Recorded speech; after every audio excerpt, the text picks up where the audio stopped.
تو یہاں سے لشکر اٹھے گا، مجاہدین لڑیں گے بہت بڑی تعداد میں، دنیا میں جہاد ہوگا کیونکہ مسلمان ظلم کی چکی میں پس کے تنگ آ چکے ہوں گے، اور لڑتے لڑتے حدیث میں آتا ہے اتنی بڑی بڑی لڑائیاں ہوں گی کہ 1/3 مسلمان شہید ہو جائیں گے اس میں، 1/3 مجاہدین جو لڑنے والے ہوں گے، اور 1/3 جو ہوں گے وہ میدان جنگ سے بھاگ جائیں گے، اور 1/3 کو اللہ فتح عطا فرمائے گا۔ تو جو 1/3 میدان جنگ سے بھاگ جائیں گے، نبی صلی اللہ علیہ وسلم نے فرمایا ان کی توبہ کبھی قبول نہیں ہوگی۔ جو 1/3 شہید ہو جائیں گے وہ افضل ترین شہداء ہوں گے اس وقت کے، اور 1/3 کو اللہ تعالیٰ غلبہ عطا فرمائیں گے۔ ایک واقعہ تو ہمیں قرب قیامت میں نبی صلی اللہ علیہ وسلم سے یہ ملتا ہے صحیح حدیث سے۔ دوسرا ہمیں یہ ملتا ہے کہ قرب قیامت ہی میں مسلمان قسمہ پرسی کا شکار ہوں گے، تو تلاش کریں گے حضرت مہدی کو، کیونکہ حضرت مہدی وہ شخصیت ہیں جن پہ تمام نیک لوگ جمع ہو جائیں گے اور وہ مسلمانوں کی میدان جنگ میں کمانڈ کریں گے، جہاد میں کمانڈ کریں گے۔ تو ان کو بیت اللہ میں تلاش کیا جائے گا، وہ رسول اللہ صلی اللہ علیہ وسلم کی اولاد میں ہوں گے، اور لوگ ان کو پہچان لیں گے، اہل اللہ پہچان کر ان کو اپنا امیر بنائیں گے، اور ان کی قیادت میں پھر لڑائی اور جہاد شروع ہوگا۔ اور یہ لڑائی جب دمشق میں لڑائی ہو رہی ہوگی تو دمشق میں عصر کی نماز کے وقت حضرت مہدی، میں نے جو یہ کہا کہ دمشق میں لڑائی ہو رہی ہوگی، مقصد یہ نہیں ہے کہ دمشق کوئی میدان جنگ بنا ہوا ہوگا، مقصد یہ ہے کہ وہ مجاہدین کا لشکر دمشق میں ہوگا عصر کی نماز کے وقت، لڑائی چاہے کسی اور میدان میں ہو رہی ہو، لیکن حدیث میں ہمیں دمشق کا تذکرہ ملتا ہے۔ تو دمشق میں حضرت شام کا تذکرہ ملتا ہے، اور جو قرائن ہمیں ملتے ہیں وہ دمشق کی ایک خاص مسجد ہے، وہ مسجد حضرت مفتی تقی عثمانی صاحب اور مفتی رفیع عثمانی صاحب نے اس کو ہائی لائٹ بھی کیا، لیکن وہ یقینی نہیں ہے، یہ خوب سمجھیں، انہوں نے اس کا بھی تبصرہ کیا کہ اس کے بارے میں کوئی یقین نہیں ہے۔ تو حضرت مہدی عصر کی نماز پڑھا رہے ہوں گے، لوگ امامت میں آپ کے پیچھے کھڑے ہوں گے، یہاں تک کہ مسجد کے مینار پر، آج بھی وہ مینار موجود ہے جس کے بارے میں غالب گمان ہے کہ یہ وہ مینار ہے جہاں حضرت عیسیٰ علیہ السلام نازل ہوں گے، غالب گمان کے درجے میں کہا جا سکتا ہے، ورنہ پھر اسی کے اڑوس پڑوس میں کوئی مسجد ہوگی۔ میرا اگر شام جانا ہوا تو انشاءاللہ میں ارادہ ہے کہ میں ولاگ میں اس مسجد کا بھی تذکرہ کروں گا، اس جگہ کا بھی تذکرہ کروں گا، لیکن میں پہلے یہ بات بتا دوں کہ وہ 100% یقینی نہیں ہے، ایسا نہ ہو کہ اس مسجد کے مینار پہ چڑھ کے لوگ جو ہے وہ اس کے کوئی مینار کو ہی چاٹنا شروع کر دیں تبرک کے طور پہ۔ تو عصر کی نماز کا ٹائم ہوگا، حضرت عیسیٰ ابن مریم علیہ الصلاۃ والسلام فرشتوں کے کندھوں پہ ہاتھ رکھ کے نیچے اتریں گے نماز کے ٹائم پہ، یعنی آسمان سے مینار تک آئیں گے، اور پھر مینار سے آپ کے لیے سیڑھیاں لگائی جائیں گی، سیڑھیوں کے ذریعے مینار سے نیچے اتریں گے اور لوگ ان کو پہچان لیں گے۔ حضرت مہدی ان کو امامت کے لیے آگے کریں گے کہ آپ اللہ کے ایک پیغمبر ہیں، آپ نماز پڑھائیے، حضرت عیسیٰ علیہ السلام انہی کو آگے رکھیں گے، اور اس طرح کا مفہوم ہے حدیث میں کہ اللہ نے اس کام کے لیے آپ کو ہی منتخب کیا۔ کیا مطلب یہ امامت اس امت کا حق ہے؟ تو حضرت عیسیٰ ابن مریم علیہ الصلاۃ والسلام کا جو کام ہوگا وہ جہاد ہے، اور یہودیوں سے انتقام لینا، کیونکہ یہودیوں نے اپنے خیال میں حضرت عیسیٰ کو قتل کیا تھا، تو اللہ نے یہودیت ہی کے خاتمے کے لیے اور دجال کے خاتمے کے لیے عیسیٰ ابن مریم کو نازل کیا ہے۔ حضرت مہدی سے پہلے ہی دجال ظاہر ہو چکا ہوگا۔ دجال کے بارے میں حدیث میں آتا ہے کہ ہر پیغمبر نے اپنی امت کو دجال کے فتنے سے ڈرایا ہے۔ اچھا، یہ دجال ایک ایسی شخصیت ہے جس کا یہودی انتظار ہم سے زیادہ کر رہے ہیں، کیونکہ یہودی اس کو اپنے لیے نجات دہندہ سمجھتے ہیں، جبکہ حدیث میں آتا ہے کہ دجال کانا ہوگا اور اس کا خدائی کا دعویٰ ہوگا، اس کے پاس کچھ ایسی طاقتیں ہوں گی کہ مردے کو زندہ کر دے، زندہ کو مار دے، ایک طرف اس کے باغ ہوگا، ایک طرف اس کے آگ ہوگی، جو اس پر ایمان لائے گا اس کو باغ میں داخل کرے گا، اور جو اس پر ایمان نہیں لائے گا اس کو آگ میں داخل کرے گا۔ اور رسول اللہ صلی اللہ علیہ وسلم نے فرمایا اس کی جو آگ ہے حقیقت میں وہ جنت کا باغ ہوگا، اور اس کا جو باغ ہے حقیقت میں وہ جہنم کی آگ ہوگی۔ تو جو نبی کی باتوں پہ یقین کرتے ہیں وہ دجال کے فتنے سے محفوظ رہیں گے، اور حدیث میں سورہ کہف کی بھی تلاوت کا حکم ہے، جمعے کے دن جو کہف کی تلاوت کرتا ہے اللہ اس کو دجال کے فتنے سے محفوظ رکھتا ہے۔ اب آپ دیکھیں یہ سورہ کہف میں ہی قیامت کی علامات کا تذکرہ ہے نا، تو شاید اسی وجہ سے کیونکہ جو سورہ کہف پڑھتا رہے گا وہ یاجوج ماجوج کے واقعات بھی پڑھتا رہے گا اور اللہ کی قدرت کے واقعات بھی پڑھتا رہے گا، تو دجال کے فتنے سے اللہ اس کو اس برکت سے بچا کے رکھیں گے، فتنے سے محفوظ رکھیں گے۔ تو وہ ایسی طاقتیں دکھائے گا، بے وقوف لوگ اس پہ ایمان لے آئیں گے۔ حدیث میں آتا ہے کہ کانا کبھی بھی خدا نہیں ہو سکتا، یعنی اس کی تو ایک آنکھ ہوگی نہیں، لیکن بے وقوف لوگ اس کے یہ کچھ ظاہری کمالات دیکھیں گے، یہ نہیں دیکھیں گے کہ یہ تو شکل بھی اس کی اچھی نہیں ہے، یعنی خدا کم از کم جمال والا ہوتا ہے نا، یہ تو ہے بھی کانا، اور اس کے بڑا بڑا کافر بھی لکھا ہوا ہوگا واضح طور پر، جس سے پتہ چلے گا۔ لیکن احمق اور بیوقوف لوگ جیسے روحانی عاملوں کے کچھ شعبدے دیکھ کر ان پہ سے متاثر ہو جاتے ہیں نا، روحانی عاملوں کے شعبدے دیکھ کے، تو ایسے ہی دجال کے شعبدے دیکھ کے متاثر ہوں گے۔ تو بہت لوگوں کو، خلقت کو، بہت بڑی امت کو گمراہ کرے گا دجال، اہل اللہ کو اللہ تعالیٰ اس کے فتنے سے محفوظ رکھے گا۔ پھر حضرت عیسیٰ ابن مریم جب نازل ہوں گے تو وہ دجال کو قتل کریں گے۔ حدیث میں آتا ہے کہ نیزے کے ذریعے گھوڑے پہ بیٹھ کے قتل کریں گے۔ علماء نے اس حدیث کا دو مطلب بیان کیے ہیں کہ یا تو اس کا مطلب یہی ہے کہ واقعی گھوڑے پہ بیٹھیں گے، نیزہ استعمال کریں گے، زمین جو ہے وہ اتنی پہلے اس سے جنگیں ہو چکی ہوں گی کہ لوگ دوبارہ تلواروں گھوڑوں کی طرف آ جائیں گے. اس بات کا امکان ہے. ہر ملک ایٹمی طاقت بن چکا ہے. تو اگر یہ ایٹم بم سارے ملک آپس میں چلا دیں تو ہم دوبارہ گدے گھوڑوں والی زندگی پر آ جائیں گے. ٹیکنالوجی ساری تباہ و برباد ہو جائے گی, انسان کی ترقی. تو اس بات کا بھی امکان ہے کہ کوئی اس سے پہلے ہو سکتا ہے کوئی ایسی جنگ عظیم ہو کہ انسانیت دوبارہ پہاڑوں پتھروں کے دور میں آ جائے. لیکن ظاہر یہ معلوم ہوتا ہے کہ رسول اللہ صلی اللہ علیہ وسلم نے جو کلام کیا ہے, ظاہر ہے اس دور کے لحاظ سے جو لوگوں کے جہاں تک جو لوگوں کی مینٹل اپروچ ہے وہاں تک, تو نبی صلی اللہ علیہ وسلم میزائل یا اور ٹینکوں کا تذکرہ کرتے تو کیا سمجھ میں آتا؟ تو گھوڑے سے مراد ہے جو اس زمانے کا گھوڑا ہوگا, اور نیزے سے مراد ہے اس زمانے کا جو اسلحہ ہوگا, کیونکہ نیزہ نبی کے دور کا ایک مناسب اسلحہ تھا اور گھوڑا نبی کے دور کی میدان جنگ کی ایک مناسب سواری تھی. تو اس سے یہ بھی پتہ چلتا ہے کہ ہو سکتا ہے عیسیٰ ابن مریم نیزے کے بجائے کوئی کلاشنکوف کا استعمال کر لیں. تو یعنی وہ نیزہ جو ہے وہ اس کلاشنکوف کی یا جو بھی اسلحہ اس وقت حضرت عیسیٰ ابن مریم استعمال کریں گے اس کی ایک تعبیر ہے. تو اس کا بھی پورا امکان ہے. تو ہمیں بہرحال اتنا ایمان ہمارے لیے ضروری ہے کہ دجال کو قتل کرنے والی جو ذات ہے جو شخصیت ہے وہ عیسیٰ ابن مریم علیہ الصلاۃ والسلام ہے. تو حضرت عیسیٰ کے ذریعے اللہ تعالیٰ دجال کو قتل کریں گے, اور حضرت عیسیٰ کی قیادت میں زبردست جہاد ہوگا. حدیث میں آتا ہے کہ عیسیٰ ابن مریم اس دنیا کو امن سے بھر دیں گے. اتنا امن ہو جائے گا اور اتنی مالی فراوانی ہوگی, اتنی مالی, کیونکہ دنیا میں مال بہت ہے, ڈسٹریبیوشن صحیح نہیں ہے. جو تقسیم ہے نا مال کی وہ ظالمانہ ہے, جس کی وجہ سے غریب غریب سے غریب تر ہے, امیر امیر سے امیر تر ہے. حضرت عیسیٰ ابن مریم ایسا نظام قائم کریں گے کہ جس سے مال کی صحیح تقسیم ہو, اور لوگ اٹھیں گے زکوٰۃ کا مستحق تلاش کریں گے اور لوگوں کو زکوٰۃ کا مستحق نظر نہیں آئے گا. غریب تلاش کرنا مشکل ہو جائے گا. یعنی ایک آدمی, حدیث کے مفہوم ہے کہ زکوٰۃ لے کے گھومتا رہے گا اور اس کو کوئی غریب نہیں ملے گا, اتنی مالی فراوانی ہو جائے گی. پھر ترمذی کی روایت میں آتا ہے کہ اللہ کی طرف سے برکتیں ایسی نازل ہوں گی کہ بڑے بڑے انار پیدا ہوں گے, بڑے بڑے انگور پیدا ہوں گے, زمین اپنی برکتیں کھول دے گی. اور حضرت عیسیٰ علیہ السلام خنزیر کو بھی دنیا سے ختم کر دیں گے, خنزیر کی نسل کو ختم کر دیا جائے گا. وَيَضَعُ الْجِزْيَةَ, اور جزیہ کا نظام ختم. اما الاسلام و اما السیف, یا تو تلوار یا اسلام, اس کے علاوہ نہیں. تو نبی صلی اللہ علیہ وسلم کو اللہ نے جس مقصد کے لیے دنیا میں بھیجا تھا اس مقصد کی جو تکمیل ہے وہ عیسیٰ ابن مریم کے ذریعے. باقی اس میں حکمتیں کیا ہیں اس پر میرے الگ سے بیانات موجود ہیں کہ اللہ نے حضرت عیسیٰ ابن مریم کا انتخاب کیوں کیا اس کام کی تکمیل کے لیے, اسی امت میں کوئی کیوں منتخب نہیں کر لیا, یا یہ کہ پیغمبر صلی اللہ علیہ وسلم ہی کے ذریعے پوری دنیا میں اسلام کو غالب کر دیا جاتا. اس میں کیا حکمتیں ہیں اس پر میرے الگ سے بیانات موجود ہیں. ابھی تو میں کوشش کرتا ہوں کہ تفسیر سے میں جو ٹو دا پوائنٹ بات ہے اس سے یہاں اس لیکچر میں نہ ہٹوں. تو اسی وقت حضرت عیسیٰ ابن مریم اس کو یاجوج ماجوج کو قتل کریں گے اور دنیا انصاف سے بھر جائے گی. اور اللہ تعالیٰ نے جو پیغمبروں کو دنیا میں بھیجا تھا اس کا مقصد کیفیت اور کمیت دونوں لحاظ سے حاصل ہو جائے گا. اس کے بعد پھر آہستہ آہستہ دنیا میں زوال شروع ہوگا, اور پھر جب پوری دنیا کے لوگ زوال کا شکار ہوتے ہوتے کفر کی طرف جائیں گے, گناہوں کی طرف. اور حدیث میں آتا ہے جب تک ایک شخص بھی اللہ کا نام لینے والا ہوگا اس دنیا پر قیامت نہیں آئے گی. یہاں تک کہ آخری شخص جب دنیا سے اٹھے گا جو اللہ کا نام لیا کرتا تھا, تو اس کے بعد اللہ تعالیٰ سور پھونکیں گے, جبریل کو حکم دیں گے سور پھونکنے کا, اور اس دنیا کو تباہ و برباد کر دیا جائے گا. تو آگے قرآن کہتا ہے وَنُفِخَ فِي الصُّورِ, اور پھر سور میں پھونکا جائے گا. فَجَمَعْنَاهُمْ جَمْعًا, پھر ہم ان تمام انسانوں کو جمع کر دیں گے. وَعَرَضْنَا جَهَنَّمَ يَوْمَئِذٍ لِّلْكَافِرِينَ عَرْضًا, اور قیامت کے دن ہم جہنم کو یومئذ, جس دن ایسا ہوگا یعنی جس دن سور پھونکا جائے گا, یہ دوسرا سور مراد ہے, للکافرین عرضا, کافروں کے سامنے پیش کر دیں گے. الذین کانت اعینہم فی غطاء عن ذکری, یہ وہ لوگ ہیں جن کی آنکھیں میری یاد سے پردے میں پڑی ہوئی تھیں, یعنی میری یاد کی چیزیں ان کو نظر ہی نہیں آتی تھیں, غفلت میں پڑی ہوئی تھیں جن کی آنکھیں. وکانوا لا یستطیعون السمع, اور یہ سننے کی صلاحیت بھی نہیں رکھتے تھے, نہ حق بات سنتے تھے نہ حق دیکھتے تھے, بس اپنے خواہشات کی جو چیزیں ہیں وہ ان کو اچھی لگتی تھیں اور وہی ان کو سمجھ میں آتی تھیں. تو یہ ہمارا رکوع الحمدللہ کمپلیٹ ہو گیا. اس رکوع میں ہمیں بہت سارے اسباق ملتے ہیں, میں نمبر وار اس کو مختصراً بیان کر دیتا ہوں. پہلی بات تو یہ کہ دیکھیں اللہ تعالیٰ نے کیسے کیسے بادشاہ دنیا میں بھیجے ہیں اور کتنے پاورفل بادشاہ. حضرت ذوالقرنین کا نام ہی قرن والا, دو کناروں والا, زمین کے بہت بڑے حصے کو حضرت ذوالقرنین نے فتح کیا. اور اللہ کے نیک بندے کیسے اللہ کے راستے میں لڑتے رہے ہیں. تو یہ جو لوگ بیٹھ جاتے ہیں نا بس عبادت کرو اور لڑائی وڑائی اسلام میں ہے ہی نہیں, یہ دنیا میں کوئی بھی عقل مند اس نظریے کا حامی نہیں ہوگا.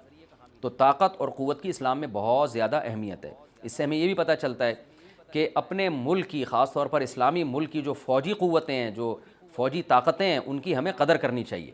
کیونکہ اگر کوئی بھی ملک عسکری لحاظ سے کمزور ہو جائے, کیونکہ اللہ تعالیٰ تو جو عسکری لحاظ سے طاقتور قومیں تھیں اللہ نے ان کا کتنا تذکرہ کیا. ہاں وہ اللہ کے باغی نہ ہوں. تو اسلامی ملک میں کوئی بھی اسلامی کنٹری ہے, چاہے سعودی عرب ہے, چاہے پاکستان ہے, چاہے ترکی ہے, کوئی بھی اسلامی کنٹری ہے, اس کی فوج کی قدر کرنی چاہیے, کیونکہ اسی کی وجہ سے ملک کا بارڈر محفوظ ہوتا ہے. اگر مسلمان عسکری لحاظ سے کمزور ہونا شروع ہو جائیں تو کافر ہمیں گاجر مولی کی طرح کاٹنا شروع کر دیں, اسلام دشمن قوتیں ہمیں کھا جائیں, ختم کر دیں ہمیں کھا کے. تو نیک قوتوں کو اپنی بقا کے لیے ہمیشہ سے ایک اسلحے کی اور طاقت کی ضرورت رہتی ہے. اس کی اہمیت اسلام میں بہت زیادہ ہے. موسیٰ علیہ الصلوۃ والسلام کے بعد کتنے بڑے بڑے جنگی کمانڈر پیدا ہوئے. ذوالقرنین کا اللہ نے کیسا تذکرہ کیا. ذوالقرنین کی عبادت کا کہیں بھی تذکرہ نہیں, حالانکہ وہ بڑے عبادت گزار بھی تھے. داؤد علیہ السلام کی عبادت کا تذکرہ بھی ہے, ان کی تلوار اور طاقت کا تذکرہ بھی ہے.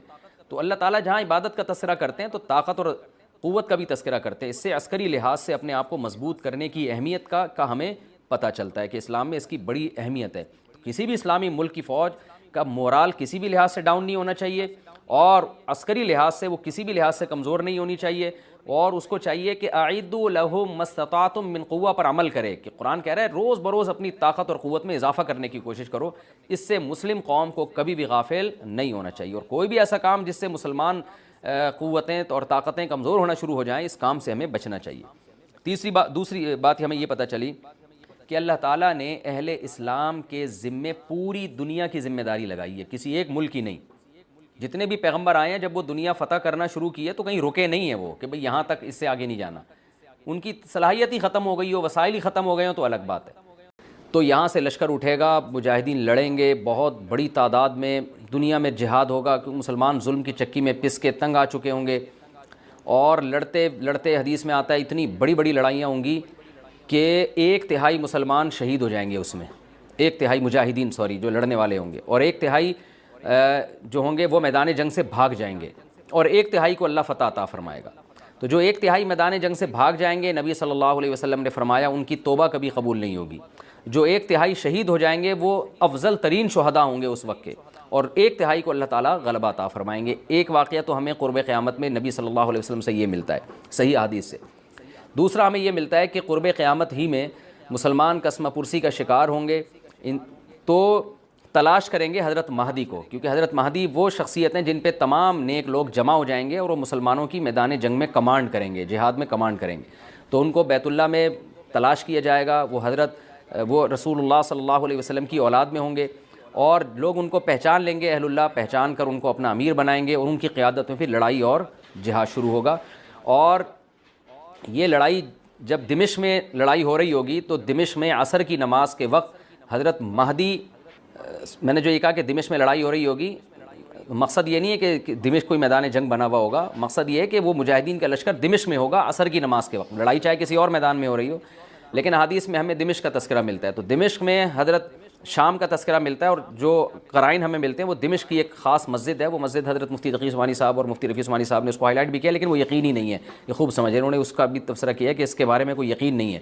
تو حضرت مہدی عصر کی نماز پڑھا رہے ہوں گے, لوگ امامت میں آپ کے پیچھے کھڑے ہوں گے, یہاں تک کہ مسجد کے مینار پر, آج بھی وہ مینار موجود ہے جس کے بارے میں غالب گمان ہے کہ یہ وہ مینار ہے جہاں حضرت عیسیٰ علیہ السلام نازل ہوں گے. غالب گمان کے درجے میں کہا جا سکتا ہے, ورنہ پھر اسی کے اڑوس پڑوس میں کوئی مسجد ہوگی. میرا اگر شام جانا ہوا تو انشاءاللہ میں ارادہ ہے کہ میں ولاگ میں اس مسجد کا بھی تذکرہ کروں گا, اس جگہ کا بھی تذکرہ کروں گا, لیکن میں پہلے یہ بات بتا دوں کہ وہ 100% یقینی نہیں ہے. ایسا نہ ہو کہ اس مسجد کے مینار پہ چڑھ کے لوگ جو ہے وہ اس کے کوئی مینار کو ہی چاٹنا شروع کر دیں تبرک کے طور پہ. تو عصر کی نماز کا ٹائم ہوگا, حضرت عیسیٰ ابن مریم علیہ الصلاۃ والسلام فرشتوں کے کندھوں پہ ہاتھ رکھ کے نیچے اتریں گے نماز کے ٹائم پہ, یعنی آسمان سے مینار تک آئیں گے, اور پھر مینار سے آپ کے لیے سیڑھیاں لگائی جائیں گی, سیڑھیوں کے ذریعے مینار سے نیچے اتریں گے, اور لوگ ان کو پہچان لیں گے. حضرت مہدی ان کو امامت کے لیے آگے کریں گے کہ آپ اللہ کے ایک پیغمبر ہیں, آپ نماز پڑھائیے. حضرت عیسیٰ علیہ السلام انہی کو آگے رکھیں گے, اور اس طرح کا مفہوم ہے حدیث میں کہ اللہ نے اس کام کے لیے آپ کو ہی منتخب کیا. کیا مطلب یہ امامت اس امت کا حق ہے. تو حضرت عیسیٰ ابن مریم علیہ الصلاۃ والسلام کا جو کام ہوگا وہ جہاد ہے, اور یہودیوں سے انتقام لینا, کیونکہ یہودیوں نے اپنے خیال میں حضرت عیسیٰ کو قتل کیا تھا, تو اللہ نے یہودیت ہی کے خاتمے کے لیے اور دجال کے خاتمے کے لیے عیسیٰ ابن مریم کو نازل کیا ہے. حضرت مہدی سے پہلے ہی دجال ظاہر ہو چکا ہوگا. دجال کے بارے میں حدیث میں آتا ہے کہ ہر پیغمبر نے اپنی امت کو دجال کے فتنے سے ڈرایا ہے.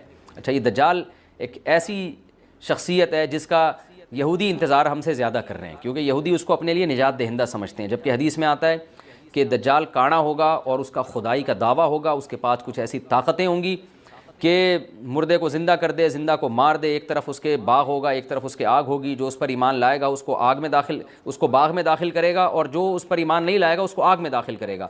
اور رسول اللہ صلی اللہ علیہ وسلم نے فرمایا اس کی جو آگ ہے حقیقت میں وہ جنت کا باغ ہوگا، اور اس کا جو باغ ہے حقیقت میں وہ جہنم کی آگ ہوگی۔ تو جو نبی کی باتوں پہ یقین کرتے ہیں وہ دجال کے فتنے سے محفوظ رہیں گے۔ اور حدیث میں سورہ کہف کی بھی تلاوت کا حکم ہے، جمعے کے دن جو کہف کی تلاوت کرتا ہے اللہ اس کو دجال کے فتنے سے محفوظ رکھتا ہے۔ اب آپ دیکھیں یہ سورہ کہف میں ہی قیامت کی علامات کا تذکرہ ہے نا، تو شاید اسی وجہ سے کیونکہ جو سورہ کہف پڑھتا رہے گا وہ یاجوج ماجوج کے واقعات بھی پڑھتا رہے گا اور اللہ کی قدرت کے واقعات بھی پڑھتا رہے گا، تو دجال کے فتنے سے اللہ اس کو اس برکت سے بچا کے رکھیں گے، فتنے سے محفوظ رکھیں گے۔ تو وہ ایسی طاقتیں دکھائے گا، بے وقوف لوگ اس پہ ایمان لے آئیں گے۔ حدیث میں آتا ہے کہ کانا کبھی بھی خدا نہیں ہو سکتا، یعنی اس کی تو ایک آنکھ ہوگی نہیں، لیکن بے وقوف لوگ اس کے یہ کچھ ظاہری کمالات دیکھیں گے، یہ نہیں دیکھیں گے کہ یہ تو شکل بھی اس کی اچھی نہیں ہے، یعنی خدا کم از کم جمال والا ہوتا ہے نا، یہ تو ہے بھی کانا، اور اس کے بڑا بڑا کافر بھی لکھا ہوا ہوگا واضح طور پر، جس سے پتہ چلے گا۔ لیکن احمق اور بیوقوف لوگ جیسے روحانی عاملوں کے کچھ شعبدے دیکھ کر ان پہ سے متاثر ہو جاتے ہیں نا، روحانی عاملوں کے شعبدے دیکھ کے، تو ایسے ہی دجال کے شعبدے دیکھ کے متاثر ہوں گے۔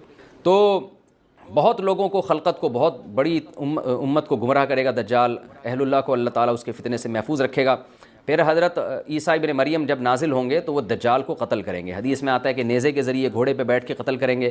علماء نے اس حدیث کا دو مطلب بیان کیے ہیں کہ یا تو اس کا مطلب یہی ہے کہ واقعی گھوڑے پہ بیٹھیں گے، نیزہ استعمال کریں گے، زمین جو ہے وہ اتنی پہلے اس سے جنگیں ہو چکی ہوں گی کہ لوگ دوبارہ تلواروں گھوڑوں کی طرف آ جائیں گے، اس بات کا امکان ہے، ہر ملک ایٹمی طاقت بن چکا ہے، تو اگر یہ ایٹم بم سارے ملک آپس میں چلا دیں تو ہم دوبارہ گدے گھوڑوں والی زندگی پر آ جائیں گے، ٹیکنالوجی ساری تباہ و برباد ہو جائے گی، انسان کی ترقی۔ تو اس بات کا بھی امکان ہے کہ کوئی اس سے پہلے ہو سکتا ہے کوئی ایسی جنگ عظیم ہو کہ انسانیت دوبارہ پہاڑوں پتھروں کے دور میں آ جائے، لیکن ظاہر یہ معلوم ہوتا ہے کہ رسول اللہ صلی اللہ علیہ وسلم نے جو کلام کیا ہے ظاہر ہے اس دور کے لحاظ سے جو لوگوں کے جہاں تک جو لوگوں کی مینٹل اپروچ ہے وہاں تک، تو نبی صلی اللہ علیہ وسلم میزائل یا اور ٹینکوں کا تذکرہ کرتے تو کیا سمجھ میں آتا؟ تو گھوڑے سے مراد ہے جو اس زمانے کا گھوڑا ہوگا، اور نیزے سے مراد ہے اس زمانے کا جو اسلحہ ہوگا، کیونکہ نیزہ نبی کے دور کا ایک مناسب اسلحہ تھا اور گھوڑا نبی کے دور کی میدان جنگ کی ایک مناسب سواری تھی۔ تو اس سے یہ بھی پتہ چلتا ہے کہ ہو سکتا ہے عیسیٰ ابن مریم نیزے کے بجائے کوئی کلاشنکوف کا استعمال کر لیں، تو یعنی وہ نیزہ جو ہے وہ اس کلاشنکوف کی یا جو بھی اسلحہ اس وقت حضرت عیسیٰ ابن مریم استعمال کریں گے اس کی ایک تعبیر ہے، تو اس کا بھی پورا امکان ہے۔ تو ہمیں بہرحال اتنا ایمان ہمارے لیے ضروری ہے کہ دجال کو قتل کرنے والی جو ذات ہے جو شخصیت ہے وہ عیسیٰ ابن مریم علیہ الصلاۃ والسلام ہے۔ تو حضرت عیسیٰ کے ذریعے اللہ تعالیٰ دجال کو قتل کریں گے، اور حضرت عیسیٰ کی قیادت میں زبردست جہاد ہوگا۔ حدیث میں آتا ہے کہ عیسیٰ ابن مریم اس دنیا کو امن سے بھر دیں گے، اتنا امن ہو جائے گا اور اتنی مالی فراوانی ہوگی، اتنی مالی، کیونکہ دنیا میں مال بہت ہے، ڈسٹریبیوشن صحیح نہیں ہے، جو تقسیم ہے نا مال کی وہ ظالمانہ ہے، جس کی وجہ سے غریب سے غریب تر ہے، امیر سے امیر تر ہے۔ حضرت عیسیٰ ابن مریم ایسا نظام قائم کریں گے کہ جس سے مال کی صحیح تقسیم، اور لوگ اٹھیں گے زکوٰۃ کا مستحق تلاش کریں گے اور لوگوں کو زکوٰۃ کا مستحق نظر نہیں آئے گا، غریب تلاش کرنا مشکل ہو جائے گا، یعنی ایک آدمی، حدیث کے مفہوم ہے کہ زکوٰۃ لے کے گھومتا رہے گا اور اس کو کوئی غریب نہیں ملے گا، اتنی مالی فراوانی ہو جائے گی۔ پھر ترمذی کی روایت میں آتا ہے کہ اللہ کی طرف سے برکتیں ایسی نازل ہوں گی کہ بڑے بڑے انار پیدا ہوں گے، بڑے بڑے انگور پیدا ہوں گے، زمین اپنی برکتیں کھول دے گی، اور حضرت عیسیٰ علیہ السلام خنزیر کو بھی دنیا سے ختم کر دیں گے، خنزیر کی نسل کو ختم کر دیا جائے گا، وَيَضَعُ الْجِزْيَةَ، اور جزیہ کا نظام ختم، اما الاسلام و اما السیف، یا تو تلوار یا اسلام، اس کے علاوہ نہیں۔ تو نبی صلی اللہ علیہ وسلم کو اللہ نے جس مقصد کے لیے دنیا میں بھیجا تھا اس مقصد کی جو تکمیل ہے وہ عیسیٰ ابن مریم کے ذریعے۔ باقی اس میں حکمتیں کیا ہیں اس پر میرے الگ سے بیانات موجود ہیں کہ اللہ نے حضرت عیسیٰ ابن مریم کا انتخاب کیوں کیا اس کام کی تکمیل کے لیے، اسی امت میں کوئی کیوں منتخب نہیں کر لیا، یا یہ کہ پیغمبر صلی اللہ علیہ وسلم ہی کے ذریعے پوری دنیا میں اسلام کو غالب کر دیا جاتا، اس میں کیا حکمتیں ہیں، اس پر میرے الگ سے بیانات موجود ہیں۔ ابھی تو میں کوشش کرتا ہوں کہ تفسیر سے میں جو ٹو دا پوائنٹ بات ہے اس سے یہاں اس لیکچر میں نہ ہٹوں۔ تو اسی وقت حضرت عیسیٰ ابن مریم اس کو یاجوج ماجوج کو قتل کریں گے اور دنیا انصاف سے بھر جائے گی، اور اللہ تعالیٰ نے جو پیغمبروں کو دنیا میں بھیجا تھا اس کا مقصد کیفیت اور کمیت دونوں لحاظ سے حاصل ہو جائے گا۔ اس کے بعد پھر آہستہ آہستہ دنیا میں زوال شروع ہوگا، اور پھر جب پوری دنیا کے لوگ زوال کا شکار ہوتے ہوتے کفر کی طرف جائیں گے، گناہوں کی طرف، اور حدیث میں آتا ہے جب تک ایک شخص بھی اللہ کا نام لینے والا ہوگا اس دنیا پر قیامت نہیں آئے گی، یہاں تک کہ آخری شخص جب دنیا سے اٹھے گا جو اللہ کا نام لیا کرتا تھا تو اس کے بعد اللہ تعالیٰ سور پھونکیں گے، جبریل کو حکم دیں گے سور پھونکنے کا، اور اس دنیا کو تباہ و برباد کر دیا جائے گا۔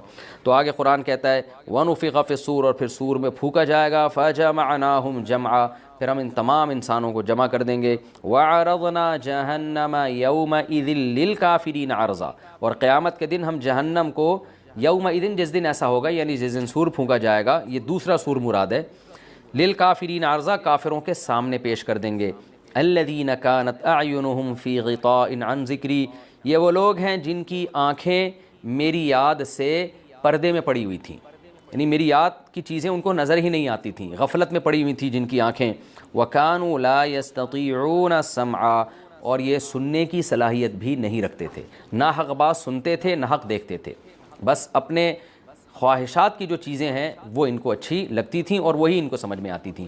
تو یہ ہمارا رکوع الحمدللہ کمپلیٹ ہو گیا۔ اس رکوع میں ہمیں بہت سارے اسباق ملتے ہیں، میں نمبر وار اس کو مختصراً بیان کر دیتا ہوں۔ پہلی بات تو یہ کہ دیکھیں اللہ تعالیٰ نے کیسے کیسے بادشاہ دنیا میں بھیجے ہیں اور کتنے پاورفل بادشاہ۔ حضرت ذوالقرنین کا نام ہی قرن والا، دو کناروں والا، زمین کے بہت بڑے حصے کو حضرت ذوالقرنین نے فتح کیا، اور اللہ کے نیک بندے کیسے اللہ کے راستے میں لڑتے رہے ہیں۔ تو یہ جو لوگ بیٹھ جاتے ہیں نا بس عبادت کرو اور لڑائی وڑائی اسلام میں ہے ہی نہیں، یہ دنیا میں کوئی بھی عقل مند اس نظریے کا حامی نہیں ہوگا۔ تو طاقت اور قوت کی اسلام میں بہت زیادہ اہمیت ہے۔ اس سے ہمیں یہ بھی پتہ چلتا ہے کہ اپنے ملک کی، خاص طور پر اسلامی ملک کی جو فوجی قوتیں ہیں، جو فوجی طاقتیں ہیں، ان کی ہمیں قدر کرنی چاہیے، کیونکہ اگر کوئی بھی ملک عسکری لحاظ سے کمزور ہو جائے، کیونکہ اللہ تعالیٰ تو جو عسکری لحاظ سے طاقتور قومیں تھیں اللہ نے ان کا کتنا تذکرہ کیا، ہاں وہ اللہ کے باغی نہ ہوں۔ تو اسلامی ملک میں کوئی بھی اسلامی کنٹری ہے، چاہے سعودی عرب ہے، چاہے پاکستان ہے، چاہے ترکی ہے، کوئی بھی اسلامی کنٹری ہے، اس کی فوج کی قدر کرنی چاہیے، کیونکہ اسی کی وجہ سے ملک کا بارڈر محفوظ ہوتا ہے۔ اگر مسلمان عسکری لحاظ سے کمزور ہونا شروع ہو جائیں تو کافر ہمیں گاجر مولی کی طرح کاٹنا شروع کر دیں، اسلام دشمن قوتیں ہمیں کھا جائیں، ختم کر دیں ہمیں کھا کے۔ تو نیک قوتوں کو اپنی بقا کے لیے ہمیشہ سے ایک اسلحے کی اور طاقت کی ضرورت رہتی ہے، اس کی اہمیت اسلام میں بہت زیادہ ہے۔ موسیٰ علیہ السلام کے بعد کتنے بڑے بڑے جنگی کمانڈر پیدا ہوئے، ذوالقرنین کا اللہ نے کیسا تذکرہ کیا، ذوالقرنین کی عبادت کا کہیں بھی تذکرہ نہیں، حالانکہ وہ بڑے عبادت گزار بھی تھے۔ داؤد علیہ السلام کی عبادت کا تذکرہ بھی ہے، ان کی تلوار اور طاقت کا تذکرہ بھی ہے۔ سب سے زیادہ ماں اپنے دودھ پیتے بچے سے محبت کرتی ہے۔ اللہ فرماتے ہیں ہر دودھ پلانے والی، چاہے وہ انسان ہو یا جانور ہوں، وہ اپنے دودھ پلانے والے بچے سے اس زلزلے کو دیکھ کر غافل ہو جائے گی۔ وَتَضَعُ كُلُّ ذَاتِ حَمْلٍ حَمْلَهَا، ہر حمل والی عورت یا جانور وہ اپنے بچے کو اس ٹینشن سے گرا دیں گے۔ وَتَرَى النَّاسَ سُكَارَىٰ، اور تم اس منظر میں اگر لوگوں کو دیکھو گے تو ایسا لگے گا یہ نشے میں ہیں، وما ہم بسکارا، حالانکہ انہوں نے نشہ نہیں کیا ہوگا، ولیکن عذاب اللہ شدید، اللہ کا عذاب بہت سخت ہوگا۔ ومن الناس، آگے اللہ نے فرمایا یا ایھا الناس ان کنتم فی ریب من البعث، اے لوگو اگر تمہیں قیامت کے زلزلے اور اس کے بعد مرنا اور پھر مٹی ہو کے دوبارہ زندہ ہونے پر یقین نہیں ہے، تم یہ کہتے ہو کہ یہ خدا یہ کام کیسے کرے گا، فَإِنَّا خَلَقْنَاكُم مِّن تُرَابٍ، تو دیکھو ہم نے تمہیں مٹی سے بنایا ہے سب سے پہلے۔ کوئی یہ کہہ سکتا ہے یہ مٹی سے چلتے پھرتے انسان، دو آنکھیں دو کان، ناک، دل، دماغ، جگر، کھوپڑی، یہ سارا سیٹ اپ بن کے چلتا پھرتا پتلا، کوئی کہہ سکتا ہے یہ؟ فرمایا ہم نے مٹی سے بنایا، ثم من نطفۃ، پھر اس مٹی کو منی کے قطرے میں تبدیل کیا ہم نے، اس کو دیکھو کیسا عجیب ہے، ثم من علقہ، پھر وہ ماں کے رحم میں جمے ہوئے خون میں تبدیل ہو جاتا ہے، حالانکہ اس منی کے قطرے میں اور خون میں کوئی آپس میں مناسبت نہیں ہے۔ ماں روٹی کھاتی ہے اور اس کو ہم کیسے جمے ہوئے خون میں تبدیل کر دیتے ہیں، کتنا عجیب کام ہے کہ ثم من مضغہ، فرمایا پھر اس کو گوشت کا لوتھڑا بنا دیتے ہیں، بلڈ سے گوشت بنانا بھی کس کا کام ہے؟ اللہ۔ مخلقۃ غیر مخلقۃ، پھر کیا دوسرے مقام پہ اللہ نے فرمایا پھر ہم اس کے ہڈیاں اور اس کے اوپر گوشت چڑھا دیتے ہیں اور پھر تمہیں ماں کے بطن سے باہر نکال دیتے ہیں، ثم نخرجکم طفلا ثم لتبلغوا اشدکم، کمزور پیدا ہوتے ہو پھر تمہیں پروان چڑھا چڑھا کے لتبلغوا اشدکم، ایک دن جوانی کی دہلیز پہ قدم رکھتے ہو، تمہارے چال میں طاقت، تمہاری آواز میں طاقت، تمہارے بازو میں طاقت، تمہارے سوچنے سمجھنے میں طاقت۔ ومنکم من یتوفی، کچھ لوگ تو جوانی میں مر جاتے ہیں، پھر اللہ کیا تصرف کرتا ہے، یرد الی ارذل العمر، کچھ لوگوں کو سخت بڑھاپے کی طرف ریورس کر دیتا ہے. لِكَيْ لَا يَعْلَمَ مِن بَعْدِ عِلْمٍ شَيْئًا, سب کچھ جانتے بوجھتے ہوئے بھی احمق اور بے وقوف بن جاتا ہے. وہ ایسا دماغ اللہ اس کا معاف کر دیتے ہیں. فرمایا کہ یہ اگر تمہیں شک ہے تو خدا کی قدرت کے یہ نمونے تم اپنی آنکھوں سے صبح و شام دیکھ رہے ہو, تو وہ خدا مٹی ہونے کے بعد دوبارہ زندہ کیوں نہیں کر سکتا؟ اللہ کہتے ہیں ایک اور دلیل ہم دیتے ہیں, وَتَرَى الْأَرْضَ حَامِدَةً, زمین کو دیکھو کیسے مرجھائی بھی پڑی ہوئی ہوتی ہے, کھود کے دیکھو گے مٹی گوبر کے علاوہ کچھ بھی نہیں ملے گا. کوئی کہہ سکتا ہے اس میں پانی ڈالو تو یہ سب کچھ اگے گا؟ کچھ ہے ہی نہیں, نہ اس میں خربوزہ ہے, نہ تربوز ہے, نہ انار ہے, نہ انگور ہے, کچھ بھی نہیں نظر آئے گا اس میں تمہیں. لیکن تمہارے رب نے ایسے سافٹ ویئر اس مٹی کے اندر انسٹال کر دیے ہیں کہ فَإِذَا أَنزَلْنَا عَلَيْهَا الْمَاءَ, جیسے ہی ہم آسمان سے پانی اور برساتے ہیں, اهتزت, ایک دم زمین حرکت میں آنا شروع ہو جاتی ہے, وربت, اور اس کا سینہ پھٹنا شروع ہو جاتا ہے, وَأَنبَتَتْ مِن كُلِّ زَوْجٍ بَهِيجٍ, ہر طرح کے خوشنما درخت اور پھول بوٹے اور پھل وہ پیدا کرنا شروع کر دیتی ہے. اسی زمین سے کیسے پھول خوبصورت, کیسے جنگل آباد ہوتے ہیں. ذالک, اللہ کہتے ہیں یہ خدا اس لیے کر رہا ہے تمہیں یقین آ جائے بِأَنَّ اللَّهَ هُوَ الْحَقُّ, کہ وہ اللہ برحق ہے, وَأَنَّهُ يُحْيِي الْمَوْتَى, وہی مردوں کو دوبارہ زندہ کرے گا, تاکہ تم یہ نہ کہہ سکو یہ مردے زندہ کیسے ہوں گے. یہ اللہ اس لیے کر رہا ہے, بتائے گا جو یہ کر سکتا ہے, جو مٹی سے خربوزے, انار, انگور, انار پیدا کر سکتا ہے, وہ مٹی کو ریورس کر کے تمہیں دوبارہ انسان کیوں نہیں بنا سکتا. وَأَنَّهُ عَلَىٰ كُلِّ شَيْءٍ قَدِيرٌ, اور تمہیں یقین آ جائے کہ اللہ ہر چیز پر قدرت رکھتا ہے. وَأَنَّ السَّاعَةَ آتِيَةٌ لَا رَيْبَ فِيهَا, تمہیں پتہ چل جائے کہ قیامت ایک دن آئے گی اور اس کے آنے میں کوئی شک نہیں ہے. وَأَنَّ اللَّهَ يَبْعَثُ مَن فِي الْقُبُورِ, اور جو قبروں کے اندر دفن ہیں, لوگ پڑے ہوئے ہیں, اللہ ان کو ایک دن اکھاڑ کے اپنے سامنے کھڑا کر دے گا. کیا انداز ہے قرآن مجید کا. دنیا میں سب سے بڑا احمق اور بے وقوف وہ ہے جو یہ کہتا ہے کہ ہم مٹی ہو کے ختم ہو جاتے ہیں. بھلا کون اس مٹی میں دوبارہ جان ڈالے گا؟ صبح و شام اللہ پانی برسا کے مٹیوں میں ہی تو جان ڈال رہا ہے جو ہم کھا رہے ہیں.